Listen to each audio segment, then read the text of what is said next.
Қайырлы күн оқушылар, сендермен бірге Нұрайым апай. Қазір біз бірге тест-центр ұсынған тегін байқау тестін тапсыратын боламыз. Соңында сендерге нәтижені көрсетем. Сондықтан оған дейін барынша мұқият болып, басынан соңына дейін сұрақтарды менімен бірге шешуге тырысыңдар.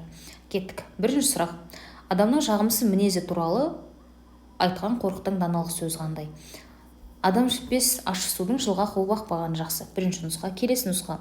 Басқалардан өзін жоғары ұстаған адамға Тәңірі бақ бермейді. Келесі. Күлді қанша үйгенмен төбе болмас. Қар қанша қалың жауғанмен жазға бармас. Бұл төрт нұсқаның төртеуі де қорқыттың даналық сөз болып табылады. Бірақ мұндағы сендер назар аудару керек тұс, бұл адамның жағымсыз мінезі туралы дейді. Ал бұл төрт нұсқаның ішінде адамның жағымсыз мінезін меңзеп тұрған бұл әрине В нұсқасы. Яғни басқалардан өзін жоғары ұстаған адамға, тәкаппар адамға Тәңірі бақ бермейді деген мағынаны білдіріп тұр. Келесі екінші сұрақ. Баймын деп аспа, ханым деп таспа деген түйінді оймен аяқталатын ертегі қандай? Бұл Аяз би ертегісі. Жүсіпхан бұл Мағжан Жұмабаевтың ертегісі. Керғұла атты Кенжебайдың соңындағы түйінді ой баймын деп аспа, ханым деп таспа деп аяқталмайды. Ер төстіктің де соңында бұндай түйін жоқ. Сондықтан жауабымыз В нұсқасы. Келесі сұрақ. Алпамыс батыр жырының мазмұндық желісіне сәйкес келетін нұсқа қандай? Сонда бурыл гуледі, патша болды кей қуат, көктің аймақ ханы бар, Қазанның сырлы қаласы.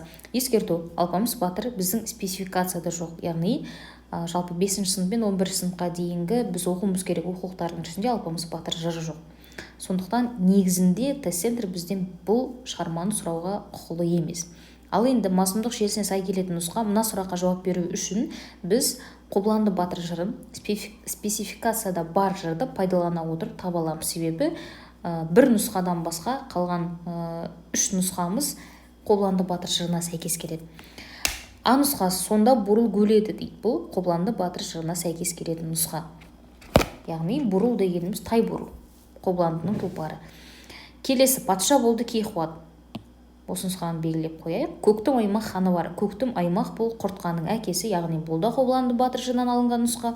Қазанның сырлы қаласы, Қараман мен Қобыланды батыр бірге аттанатын қалалар. Сонда жауабымыз В нұсқасы болады. Патша болды кей қуат. Келесі сұрақ.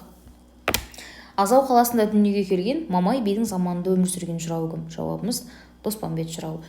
Өмірінің соңына дейін өзінің туған жер Азауды жырлап өткен жырау. Доспамбет жырау жырында азаттық жолындағы күрес тарихының көрінісіндей суреттелетін өзен қандай? Доспамбет жыраудың айналайын ақжайық, ат салмай өтер күн қайда деп басталатын айналайын ақжайық деген толғауы бар. Демек біздің жауабымыз жайық болады. Доспамбеттің шығармаларында екі өзен аты аталады, біреуі Азау, біреуі осы жайық. Келесі Махамбет Өтемісұлының өлеңі қайсы дейді. Мұнда да бізге лайықталған оқулықтардың ешбірінде Махамбет Өтемісұлының осы сұраққа тән жауап бола алатын нұсқадағы өлең берілмеген. Сондықтан бұл да негізі апелляцияға беруге болатындай сұрақ. Біз бұл сұрақтың жауабын қалған нұсқалардың иелері кім екендігін тауып отырып шеше аламыз. Битемірге бірінші толғау бұл Шалгей жыраудың толғауы. Сен алтынсың, мен пұлмын, сен жібексің, мен жүнмін. Бұл да Битемірге бірінші толғаудың ішінен алынған нұсқа. Келесі мадақ жыры. Мадақ жыры бұл Қазтуған жырауға тән. Демек жауабымыз желп-желп еткен алату нұсқасы болады. Келесі Сұлтанмахмұт Торайғыровтың азаматтық үнін танытқан өлеңі. Бұл өлеңдердің ішінде Алаш ұраны Сұлтанмахмұт Торайғыровтың азаматтық үнін таныта алатын өлең. Азаматтық үнін таныту деген сөз Сұлтанмахмұттың сол кезеңдегі саясатқа деген көзқарасы қандай, оның өзіндік пікірі қандай, өзіндік сүйер ойы қандай, осы нәрселер көрінетін өлеңі. Келесі Ыбырай Алтынсариннің табиғат пен адам өмірін бейнелейтін өлеңі қайсы? Жауабымыз өзен. Қыз толқын көл атты Ыбырай Алтынсаринде өлеңдер жоқ. Табиғатқа қатысты Ыбырай Алтынсаринде екі өлең бар, өзен және жаз. Келесі Ахмет Байтұрсыновтың қайырымдылық туралы мысал өлеңі. Жауабымыз қара бұлт. Қара бұлт мысал өлеңінде бұлттың кеңдігі сол қара жерге кеңдік жасап, қайырымдылық жасап, одан жаңағы жасыл шөптің өніп шығатындығы, оның адамдарға пайдалы екендігі турасында мысал өлең. Келесі Қасым Аманжоловтың өзім туралы өлеңінен алынған үзіндімен сәйкес келетін нақыл сөз табу керек. Өкінбей мен де бір күн өлемін деп, өкінем ұқсата алмай келемін деп, күніне 100 ойланып мұң толғанам, өзіңмен бірге өлмесін өлеңім деп дейді. Бірінші біз осы шумақтың өзін түсініп алайық. Өкінбей мен де бір күн өлемін деп, мен де бір күн өлемін деп өкінбеймін дейді. Мен неге өкінем? Ұқсата алмай келе жатқаным өкінем. Ұқсата алмау дегені бұл жерде өзімнің ойымдағыны жасай алмай келе жатқаным өкінем дейді. Күніне 100 ойланып мұң толғанам, өзімен бірге өлмесін өлеңім деп дейді. Менің өлеңім, менің шығармашылығым өзімен бірге өле ме деп қорқатынын жасырмайды ақын. Демек, нақыл сөздердің қатарынан адам керуен өмір жол. Бұл нұсқа сәйкес келмейді. Жақсы сөз жарым ұрыс. Әркімнің атар таңы батар күні бар. Бұл нақты идеяны бере алмайды. Жауабымыз жақсының аты өлмейді, ғалымның хаты өлмейді дейді. Себебі Қасым Аманжоловтай ірі ақынның оның сондай ғажайып шығармаларының өлмейтіндігі жаңа ғалымның хаты өлмейді, жақсының аты өлмейді деген нақыл сөзге сәйкес келіп тұр екен. Келесі сұрақ. Бердібек Соқпақбаевтың «Менің атым Қожа» повесінде қожаға жолдама бермеу себебі. Жауабы лагерьге үлгілі оқушыларды жіберетіндіктен. Үлгілі және тәртіпті оқушыларды жібереміз деп Майханова қожаны қайтарады. Келесі сұрақ. Тахауи Ахтановтың «Күй аңызы» әңгімесінде автордың Оразымбеттің бейнесін сипаттауы. Оразымбеттің сипаты, бет әлпеті нақты көрінбейді шығармада. Тек Оразымбеттің ат үстінде қалай отырғандығы, белін қандай белдікпен қынай болғандығы, киімі қандай екендігі ғана көрсетіледі. Мінез құлқы, бет әлпеті ашылып сипатталмайды. Жауабымыз белін қызыл күдері белбеумен қынай болған, астында қылаң бестісі бар.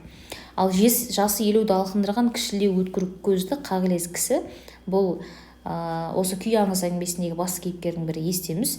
Әдемі дөңгелек сақалды, биік дөңес мұрынды, өткір қоңыр көзді. Бұл да естемізге тән. Жасы 16-17-лердегі қою қара қасты, мөлдіреген қара көзді кейіпкер бұл «Күй аңызы» әңгімесіндегі жаңылға тән сипат. Келесі сұрақ. Мұхтар Шахановтың «Нарық мұзауғалы» балладасындағы Махамбеттің тұлғалық болмысына сай келетін даналық ой қандай?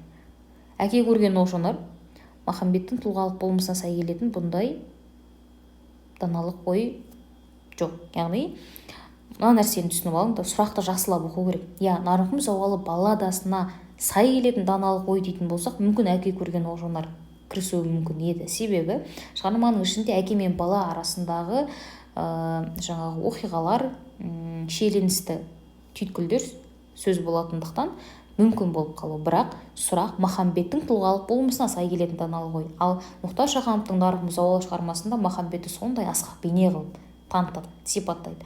Махамбетке бүкіл қазақ ашық болса айып па деп. Сонда біздің жауабымыз қайсы болады? Ер намысы, ел намысы болады екен. Келесі сұрақ. Көп ұзамай ауыл қонақтары да жиналып қалды. Ерекең сыртқа шығып қой ешкілерін жинап, бір семіз тоқтысын ұстап бауыздап, қолыңның қаруың бар ғой деп кепкісін теріс киген бір жігітке терісін реттестіріп, мүше-мүшеге бөлдіріп, қалғандарын әйелдерге тапсырып, үйге кіргенде бағанағыдай емес әңгіме қыза түсіпті. Көрші ауылдан шалдар келген. Төлен Әбдіктің «Қонақтар» әңгімесінен алынған дүнзіден көрінетін ұлттық құндылық, сенімділік, қонақжайлық, үлкенге құрмет, сыйластық. Ерекең сыртқа шығып қой ешкілерін жинап, бір семіз тоқтысын ұстап бауыздап, қолымның қаруың бар ғой деп кепкісін теріс кигізген бір жігітке жаңа қой сойғызып жатыр. Бұл жерде Ерекең деген Ерғабыл шал. Ал оның қонақтары өзінің балалары. Демек, бұл жерде үлкенге құрмет нұсқа бола алмайды. Сыйластық нұсқа бола алмайды. Себебі, Ерекең мен балалардың арасында сыйластық бар, бірақ бұл жерде көрінетін ұлттық құндылық керек бізге. Ұлтқа тән құндылық керек. Сенімділік емес, сенімділік те ұлттық құндылықтың ішінде бөлектеп алатындай құндылықтың ішіне кірмейді. Сонда біздің жауабымыз сол ұлтқа тән құндылық ретінде қонақжайлықты ала аламыз. Ерекең өзінің балаларына деген үлкен қонақжайлығын танытып отыр. Ол жерде тек өзінің балалары емес, көрші үйіндегі қонақтар да бар.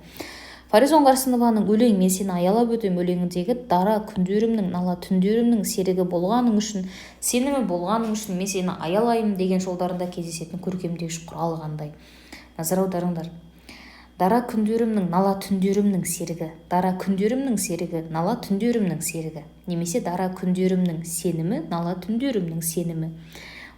Осы сөздердің байланысу түрлерінің ішіндегі матасу арқылы байланысатын сөз тіркестері бізде метафора бола алады. Нала түндерімнің серігі. Жалпы метафораның 4-5 түрлі жасалу жолы бар. соның ішінде ең жиі кездесетіні бұл дефис арқылы жасалу, екінші жиі кездесетіні бұл жікті жалғау арқылы жасалу, ал үшіншісі осы матасу тәсілі арқылы немесе ілік септігі деп естеріңде сақтап қалсаңдар болады. Нала түндерімнің серігі дейді. Өзінің өлеңді нала түндерінің серігі екендігіне ұқсатып отыр. Жауабымыз сонда метафора болады екен. Келесі сұрақ. Төле бидің ердің бақыты әйел шешендігіндегі Данагүлдің даналығын көрсететін нұсқа қайсы? Қыздар, бәріңіз де аттан түсіңіздер, жаяу барып сәлем берелік. Бірінші нұсқа. Екінші, үлкен кісілердің батасын алалық, жақсыны көрмек үшін, көрмеген аталарымыз болса көрелік дейді. Үшінші нұсқа. 40 құнан атам берсін дегені, 40 мықты жауынгер жігіт берсін дегені. Төртінші нұсқа. Ал жақындап қалдық, сіздер алдымен барып хабарын айта беріңіздер. Жалпы ердің бақыты әйел шешендік шығармасын оқығандарың болса, онда мына 4 нұсқаның да сол шығармаға тән екендігін және оның Данагүлдің айтқан сөздері екендігін біліп отырсыңдар. Бірақ сұрақ Данагүлдің даналығын көрсететін нұсқа дейді. Демек, даналық деген не? Оның ақылдылығы, оның бір әрекеттің астарында не жатқандығын түсінуі деген мағынаны білдіре алады. Демек, біздің жауабымыз С варианты болады. Себебі атасының айтып жіберген хабарынан 40 құнан атам берсін дегендігін 40 мықты жауынгер ертіп жіберсін дегені екендігін тек қана Данагүл түсінеді халық, ауыл адамдарының ішіне. Келесі сұрақ. Жантай батырдың айтуынша Сүйінбай мен Қатаған айтысында Қатағанның жеңіліске ұшырау себебі қандай? Сүйінбай Қатаған айтысы аяқталғаннан кейін соңында қырғыздың батыры Жантай батыр сөз алып Қатағанға былай дейді. Қатаған: Сүйінбай, ботам, сен жеңдің, Қатаған жеңілді, себебі Қатаған көппін деп мақтанды. Аттың түгінді қазақтан қырғыз қашан көп болып еді. Ал Қатаған, сен керісінше қазақтың аздығын емес, қазақтың алауыздығын айтуың керек, сонда сен жеңуші едің деп айтады. Ал енді нұсқалардан көріп тұрсыңдар, Сүйінбайдың жасы жолы үлкен болғандықтан бұл нұсқа сәйкес келмейді. Ханның атынан сөйлеп сес көрсетуінен, қазақтан көппіз деп мақтануынан, айтыс қырғыз елінде болғандықтан. Жауабымыз қазақтан көппіз деп мақтануынан. Жантай батыр Қатағанның жеңіліске ұшырауының себебін осы деп анық көрсетіп береді. Келесі сұрақ. Абай Құнанбаевтың Ескендір поэмасындағы қу өмір, жолдас болмас, әлі-ақ өтер жолындағы көркемдік тәсіл қандай? Бұнда қу өмір атты тіркесті аламыз. Қу өмір бұл эпитет, яғни сын есім мен зат есімнің қосақтасуынан бірге келуінен және оның астарында ауыспалы мағына болуына, ауыспалы мағына болғандықтан да біздің жауабымыз эпитет болады. Келесі сұрақ. Шәкәрімнің Абайдың тапсырмасымен жазған поэмасы қандай? Жастарға бұл өлең, Қалқаман Мамыр бұл поэма, бірақ Шәкәрімнің өз еркімен жазған поэмасы. Еңлік кебек бұл Абайдың тапсырмасымен жазған поэмасы. Себебі Еңлік кебек оқиғасы Абайдың өз ауылына жақын маңда Шыңғыстауда өткен оқиға. Абай осы Еңлік пен кебектің басында болған оқиғаның кейінгілерге де әбірет болуын, үлгі болуын қалап, өзінің шәкірттеріне осы шығарманы жыр етіп, өлең етіп қалдыруын насихаттайды. Шәкәрім осы Абайдың тілін алып Еңлік кебек поэмасын жазып шығады.